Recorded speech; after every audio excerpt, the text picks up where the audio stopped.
Hello, everyone, and welcome to the show. John Henry Soto here, as always, bringing you some of the latest news in Hollywood.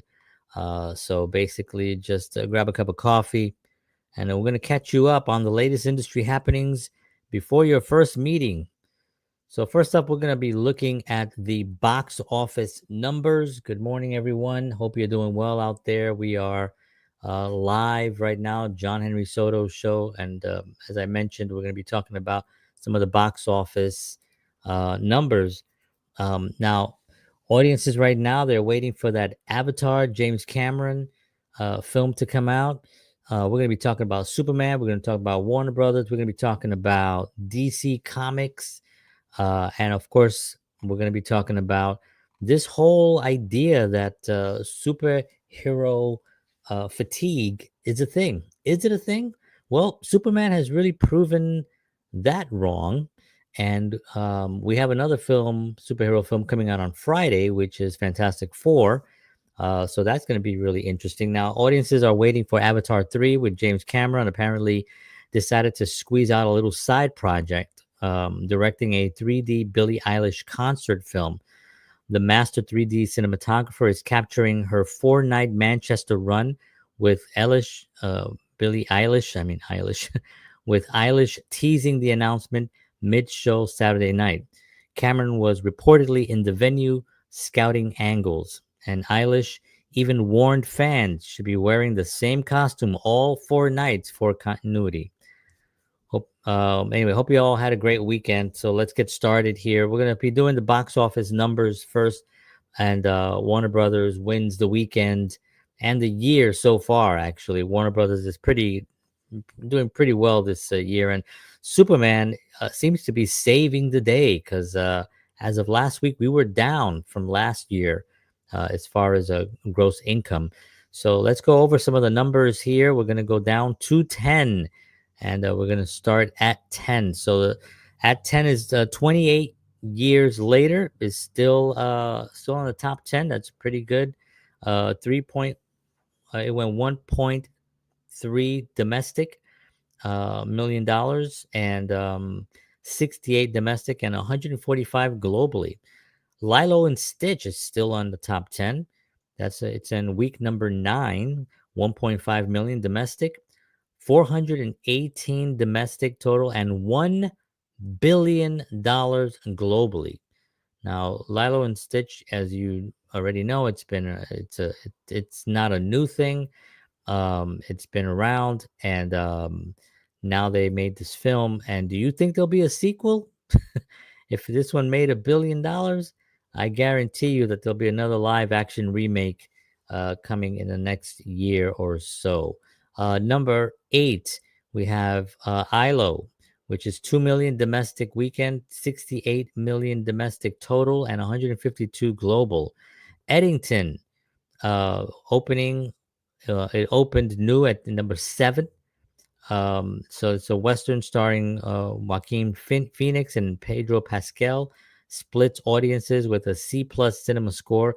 Still, it's performing better than the director's previous Phoenix collaboration, Beau is Afraid. So that's an opening night, opening at number 7. Number 6, we have How to Train Your Dragon, which is in week number 6, 5.35 domestic weekend. That's down 32%, and $250 million domestic, and 285 globally. At number 5, F1 with Brad Pitt is hanging strong.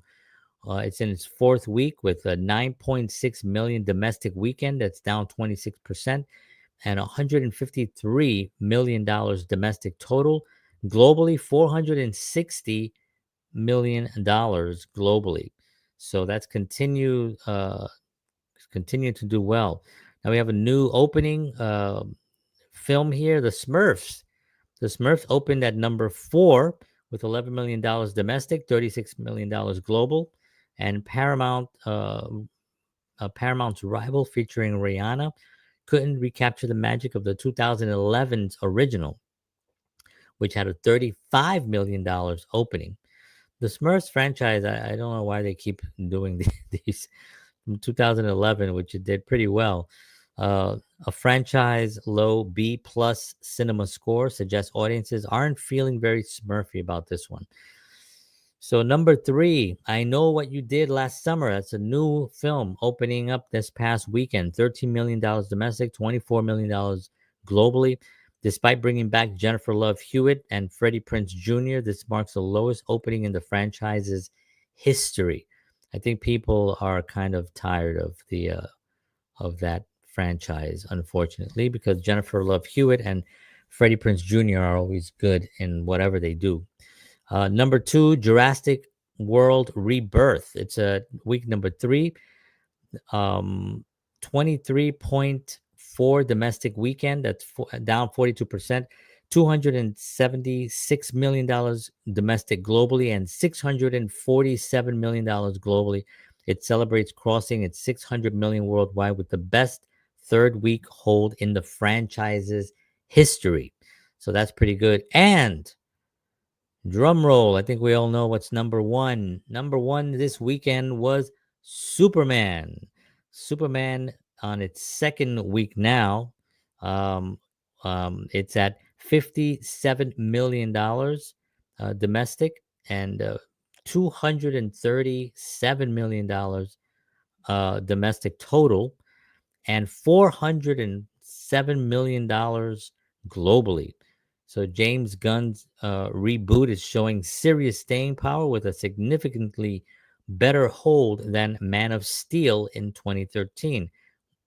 Its domestic heavy split between 235 million versus 171 internationally may cap its global ceiling compared to the previous DC hits. So there you have it. Superman is a franchise that really, it's a wonderful story, right?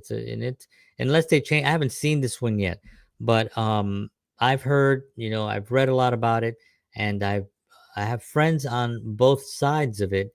One friend, I was surprised, said that it went a little bit into wokeness, not too much, but it kind of was showing some kind of wokeness thing. Very interesting. Because then my other friend, who's completely anti woke and hates woke stuff, said he loved it. He said it was a great film. He said they did an amazing job. It had everything that he loved.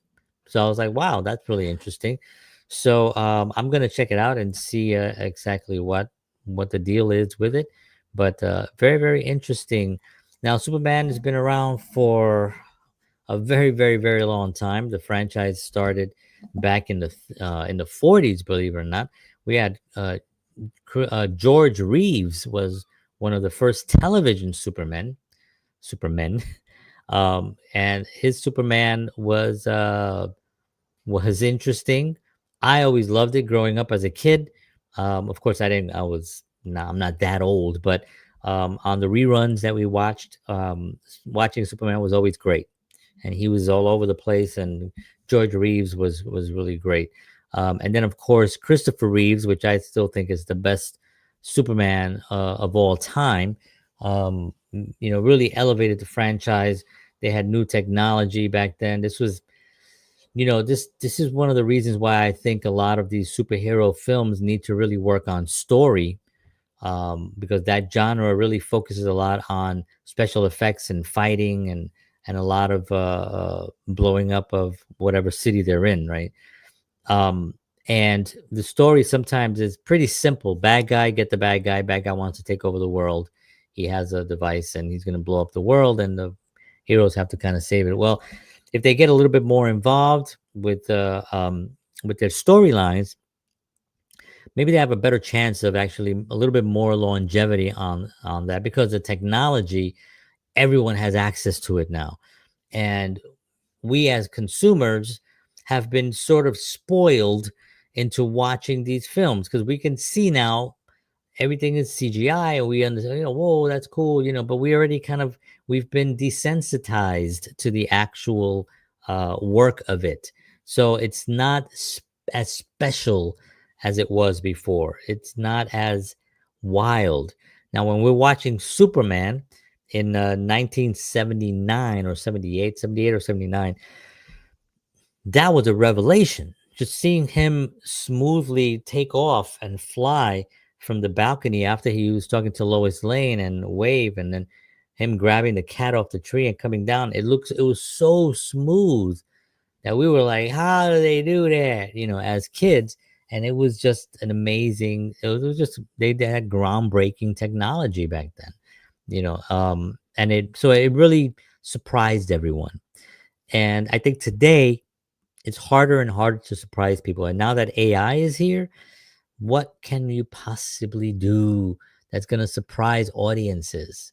I mean, the thing about the Tom Cruise films is that the thing that surprises or shocks everybody or scares everybody is that he's actually doing the stunt. He's hanging off of planes, he's off of cliffs, he's jumping off with a motorcycle. He's really doing these things, and there's no CGI, and there's nothing except the camera rolling while he's doing it. So there's a lot of technology with cameras because they're putting the cameras in places that we really can't put the camera in front of the character because the character is doing the stunt. So generally, you get a wide and you see the stunt happening, and it's usually a stunt man doing it, and it's a wide or it's somewhat. But with Tom Cruise films, they have technology where they have the cameras close up. One thing that I heard was when he was on the plane on the last Final Reckoning, um, when he's hanging on the plane, he has to also control the cameras. So he's controlling focus and he's controlling, panning in and out with the cameras as he's doing the stunts, and he's holding on, and then he has to adjust the camera because he's the only one up there. There's nobody else to run the camera because nobody else, no cameraman is going to be crazy enough to get up there with him. So there is a tremendous amount of skill set and focus and rehearsals and that takes a little bit more it's a little bit more interesting for audiences to see these kinds of things, and they want to see what crazy thing is going to happen next. With CGI and with the Marvel films, it's really not that. We can always tell they're in costumes, obviously the actors, but I really don't think that there's not that much that doesn't use CGI. CGI is a big part of that franchise, as well as the most of the the effects for the whole franchise. That's what they operate on. But Superman has proven a point. Maybe people are not tired, and I was really hoping that Superman did well. I was hoping of two things: that it didn't go completely woke, and that they just ruined it like they've ruined everything else with the DEI stuff and all that. And two, that I hope that they have a good story, and that's it. Those two things. I wanted those two things. If they can do those two things, even if the film doesn't, even if there was fatigue, but people say it was still a good Superman film, but it didn't do well. Um, I was really hoping that happened, and now it seems like it's doing well. It's financially doing well, and I have some friends that really loved it, and it's really exciting to see that. So I'm happy for everyone out there with the Superman franchise. Um, James Gunn, just making it happen again. Really, really exciting stuff. So now, is are we done with this? Is the franchise is Superman and Fantastic Four, which is coming out on Friday. Let's see how that does. If that does really, really well too, well, the franchise, that myth that people are tired of the genre goes away, right? I mean, it goes away. When you have two films, if it matches Superman, Fantastic Four, and it's supposed to be really fantastic. If it matches Superman, well, now we're talking about $1 billion worth of two films making about $1 billion. So I think it's not over, but we will see. Now, of course, Kevin, uh, Feige, Feige, I think, or Feige, calls BS on superhero fatigue. Now he says he's the guy, Marvel Studios president. He's saying that it's not. He's not buying it. So he says he isn't buying the superhero fatigue narrative that's been swirling around Hollywood. Just look at DC's Superman hitting $407 million globally. He says it's clearly not superhero fatigue. I'm sure that he's sitting back waiting for Superman to come out. Now he knows that they've been promoting this film for about a year. This film has been I mean, I saw promos from this back in like November of last year, maybe even sooner than that. I know they were talking about it a year ago because that's how long it takes to put these things together. But just an incredible idea that I'm sure he was sitting back waiting to see how it does so he can come up and say this line because this and then put it out there that no, it's not over. He had a really candid interview ahead of Fantastic Four release this weekend. He admits that Marvel created its own problems by flooding the market with content, but he's got a game plan to fix it. Supply, not demand, was the problem. Marvel produced 50 hours of content from 2008 to 2019. After 2019, Avengers Endgame, that jumped to 127 hours in 6 years. For the first time ever, quantity trumped quality, he admits. Quality and standalone focus. Marvel's focus on better, self-contained stories that newcomers can jump into without watching previous films or shows. The goal: eliminate the homework feeling that hurts films like Thunderbolts, which globally did 382 globally, where nobody knew that title and many characters were from the shows.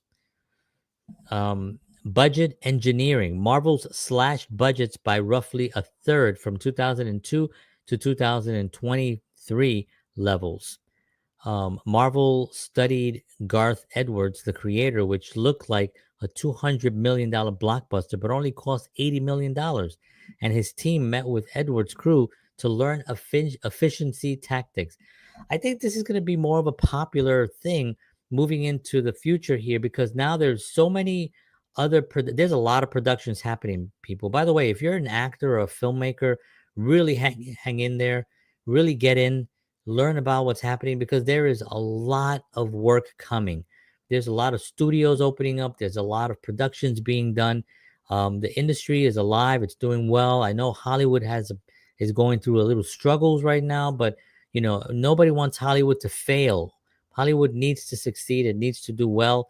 It needs to be able to continue its legacy because that's where some of the greatest films ever made were made in Hollywood. So we want to continue that legacy and we want it to do well.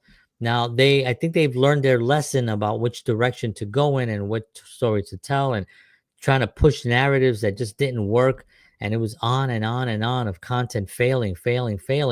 I think they've kind of learned their lesson. You know what? Why don't we start telling stories again? Why don't we just start focusing on storytelling as opposed to just pushing this one some narrative that nobody really cares about, a small majority care about, as the numbers showed. So the budget part, I think what's going to end up happening is that you're going to have efficiency managers on film sets. And I think they're already there because they're called budget, people who do the budget, right? But there's going to be a little bit more of an efficiency focus. So craft services, cost whatever, $1 million. We're going to try to get that down to 600,000. This costs 10 million. We're going to try to get that down. The actors, unfortunately, some of the actors are making less money now because there's more productions. There's cheaper ways of doing things. But so a lot of the staying power, there's not many actors. There's the Brad Pitts, there's the Tom Cruises, and there's the James Gunn. Anything that he puts his hands on, Marvel, they have money, they have a lot of pull. So when they come out with a thing, they know that people are going to go watch it because they know they're going to be able to put it into all the theaters. Tom Cruise, who's the one that started the international tours, going to different countries to promote the film, that was him and his team started that in with Mission Impossible originally, the first one, and it just kept going. And now everyone has to do that. You have to go out and promote your film worldwide if you have a really really big film, especially like one of those Mission Impossible films. So, but efficiency is going to be really the future of filmmaking, with AI now being able to take a lot of the bulk.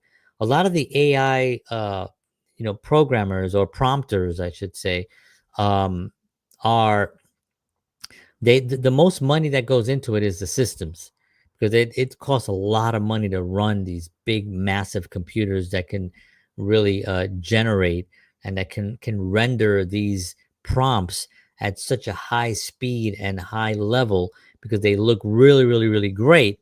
So you use can't use a Mac. You can't use, you need PC power, and you need a lot of different components to run the whole thing, for the AI stuff. So AI is coming into all these genres. I guarantee you that it is, in and it will make things in the beginning. It's going to be expensive because they got to invest into all these technologies, but in the long run, it's going to be a lot cheaper to put the projects out there. But there's a lot of projects happening right now, and they still need humans. By the way, we have this whole thing with EI, with VO3 coming out from Google, and we see all that technology, and we're kind of like, well, there they are, actors.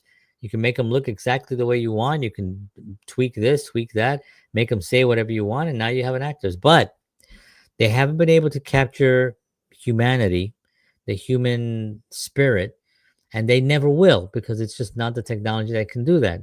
It's fun. I've seen a lot of the videos. There are some funny videos that they make. They're very cute videos, but they're the subtleties of humanity, the glances, the eyes, the intensity is not there. They don't have that because the computer can't learn intensity.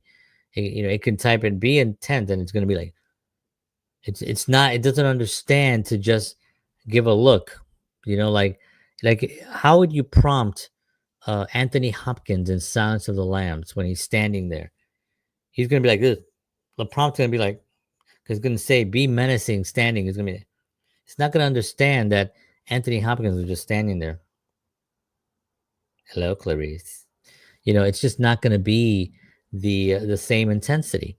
It doesn't have that skill yet. Will it get it at some point? Maybe in a couple hundred years. Maybe it may have enough content in it, because remember, it's drawing from what's already in there, and it's gonna. Right now, it's just really bad actors, and so AI humans are not going to be a thing. We're not going to see human, AIs becoming great actors and stuff like that. There'll be fake stuff. There's a fake band right now that's on Spotify. Spotify, by the way, shame on you for allowing that and somebody to profit. And YouTube, very very well done on not allowing AI videos to be monetized, because they're not real human, and somebody is making money not doing any kind of work at all and just prompting on computers. So YouTube, thank you very much for doing that, keeping the integrity. Spotify, come on, guys. You guys have enough money. There's enough talent on there. And then use it. You say, hey, we don't use any AI. Get your songs in here, and more people will be more excited, and you make more money in the long run. Stop it. But anyway, going back to budget. So budgeting is going to be a major thing in the future. And like I mentioned, AI technology is getting better to help some of the scenery, some of the with the editing process. The audio probably is going to be enhanced with AI, and maybe some of the cleanup of the actual images will be there as well. But the humans are needed. So humans are still needed. So, but that's going to be the thing. The efficiency is going to be a major, major thing. Production location shifts. The next Avengers films are shooting at London's Pinewood Studio. Again, one of the problems that Hollywood is having is keeping keeping them around. A decision made years ago when stage space was scarce during the streaming boom. He says future projects will likely target Georgia, New York for competitive incentives, but probably not California, despite the state's new $750 million tax credit. That's not enough money. It's not enough money from what they did. They tanked the industry, and now they're giving $750 million. That's not enough. Some states have $1 billion. And they've actually been respecting the filmmakers. New York has a very, very great film incentives. New York, Georgia, 100%. Even Tennessee has a good one. And it's getting better and better because we're so close to Georgia. I just went to Atlanta over the weekend. I went down there. It was like a 4-hour drive. I drove back that same day. It's doable. It's a long drive, but still, it's a very doable, especially if you're in this industry. You make the drive. So there's a lot of other opportunities out there, and so the production location shifts that Marvel is doing, it's very interesting, and that's going to be interesting to look at in the next couple of years what they do. But let's look ahead at Marvel for a second. So Marvel is capping films at 2 to 3 annually, some years just one, while slashing TV to a single action live action show per year. This weekend's Fantastic Four will be another test for Marvel's standalone storyline and quality over quantity theory. Early reviews are calling it one of the best things Marvel has ever made, setting up a crucial demand test, especially after DC's Superman proves audiences are still hungry for superhero content. I think they are, but I think they are for good content, for good content. I think that's the key thing is it has to tell a wonderful story, and it has, the technology is going to be there, right? I mean, we've already been spoiled. If the special effects aren't there, we're going to have a problem. It's got to be there. It's got to be good. It's got to be sharp. It's got to look fantastic. We have to have no question on like, oh, I know how they did. No, that's not. We don't care about that. The story, it's got to get us there. That's the key thing. So, all right, friends, thank you very much. Congratulations to everyone at the Superman team. Doing really well, keeping the genre alive. I'm looking forward to Friday's Fantastic Four, so stay tuned for that. I will be talking about that next week after the weekend on Monday, talking about how the Fantastic Four did. So let's stay connected. If you have any questions or anything, you could always message me on whatever platform you're watching this right now. You could also email me at john@jhstalentmanagement.com, and I'd be more than happy to help answer any questions that you have, take any advice that you have, whether it's good or bad. I don't care. I want to hear from y'all, and I appreciate you all very much. Thank you so much. Have a wonderful day out there. I'll see you tomorrow. Take care. God bless. And as always, peace.